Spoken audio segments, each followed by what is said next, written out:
BJP के तमाम बड़े नेता वहां पर मौजूद हैं। स्वतंत्र देव सिंह और इसके साथ ही दोनों डिप्टी सीएम जो कि इस वक्त तमाम नेताओं को पार्टी ज्वाइन करा रहे हैं और इसके बाद उनके समर्थक भी पार्टी ज्वाइन कर रहे हैं। बड़ा झटका ये कह सकते हैं अखिलेश यादव और मायावती के लिए, क्योंकि अखिलेश यादव के लिए ये बड़ा झटका इसलिए ज्यादा क्योंकि तमाम वो बड़े चेहरे जो कि कैबिनेट में भी रहे सपा के कार्यकाल के दौरान, उन्होंने बीजेपी का दामन थामा।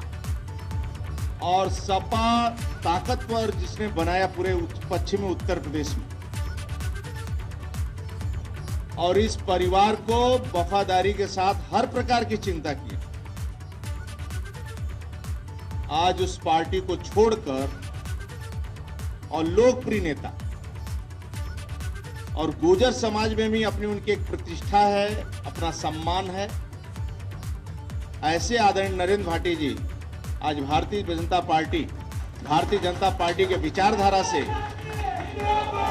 जुड़े हैं। पार्टी एक मजबूती प्रदान होगी और ताकत मिलेगा पार्टी, और उस क्षेत्र में 100 फाया होगा, मैं गारंटी से कहता हूं।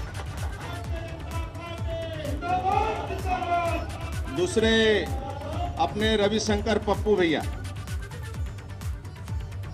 कल परिवार,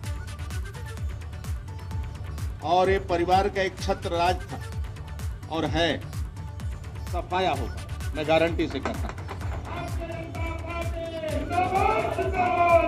दूसरे अपने रविशंकर पप्पू भैया पॉलिटिकल परिवार रहा है और ये परिवार का एक छत्र राज था और है। इनके मन में हुआ कि एक परिवार में दो लोग अलग अलग कैसे रहे, नीरज भैया बीजेपी में है तो हम दूसरे में क्यों रहे। तो भारतीय जनता पार्टी के विचारधाराओं से प्रभावित होकर पप्पू भैया के भी पार्टी में आने से एक बलिया क्षेत्र में और आसपास में सपा को एक झटका लगेगा। सीपी चंद अपने गोरखपुर के एक सज्जन, अच्छे लीडर, अच्छे परिवार के हैं और स्वयं उनकी सरलता भी अपनी है और सज्जनता है।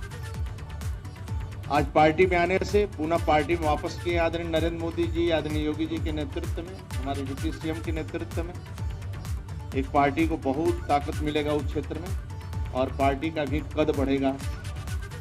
आदरणीय सीपी चंद आने से हमारे पिछड़े वर्ग के बड़े नेता हैं और निरंजन में और समाज में सभी वर्गों में आरपी निरंजन का अध्यापक रहते हुए बहुत काम किए हैं और उनकी पत्नी रमा निरंजन जी हैं।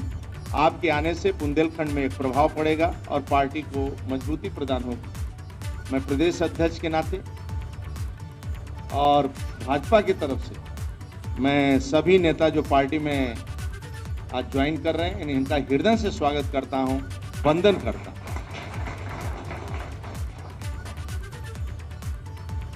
आज नींद नहीं आएगी अखिलेश यादव।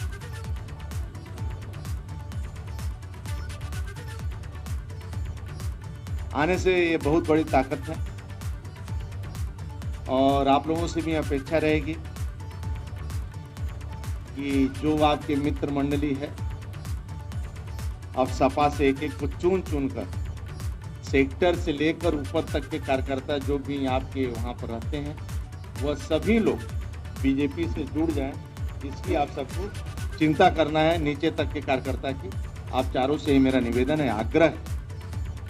मित्रों, इनको लगता है कि आज देश और राज्य सुरक्षित है आदरणीय मोदी जी के नेतृत्व में, आदरणीय योगी जी के नेतृत्व में, और कानून का राज है और जहां कानून का राज होता है वहीं शांति होती है और जहां शांति है वहीं विकास होता है।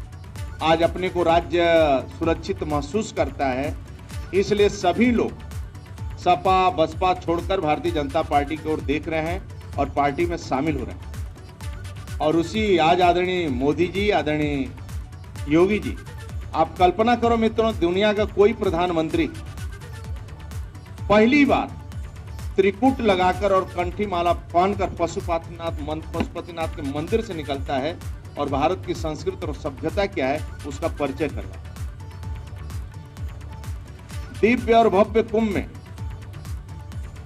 एक देश का प्रधान सेवक जमीन पर उतरता है और पंक्ति के अंतिम व्यक्ति का पैर पखारकर उसको धोता है। हमें लगता है आजादी के बाद ये पहला देश का प्रधानमंत्री होगा, विश्व में ऐसा कोई प्रधानमंत्री में नहीं होगा कि गरीब का सम्मान क्या है, अंतिम पंक्ति के अंतिम व्यक्ति का सम्मान क्या है और देश दुनिया में भारत का सम्मान क्या है, वह देश का प्रधानमंत्री एहसास करवाता है। और जहां कानून का राज होता है देश में, वहां विकास होता है, शांति होती है, आतंकवाद नहीं होता, गुंडागर्दी नहीं होती। इस कारण आप लोग पार्टी से जुड़े हैं और इसी कारण पार्टी में शामिल हुए हैं। मैं आप सबका हृदय से स्वागत करता हूं। अपने पत्रकार मित्र भी यहाँ पर उपस्थित हुए, मैं हृदय से आप सबका वंदन करता हूं, स्वागत करता हूं और आप सभी को प्रणाम करते हुए, नमस्कार करते हुए अपनी बात को समाप्त करता हूं।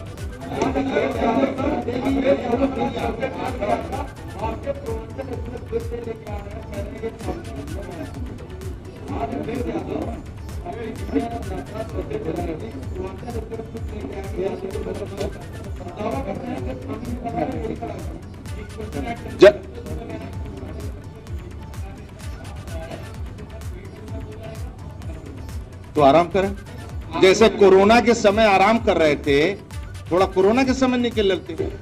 देखिए, राजनीतिक क्षेत्र में आप काम करते हैं तो दल के ऊपर सोचना चाहिए। पार्टी के लिए काम करें, बुरा नहीं, लेकिन कोरोना के महामारी में जिस समय मजदूर प्रवासी सड़कों पर निकले थे और पैदल निकल रहे थे, उस समय आप निकल लिए होते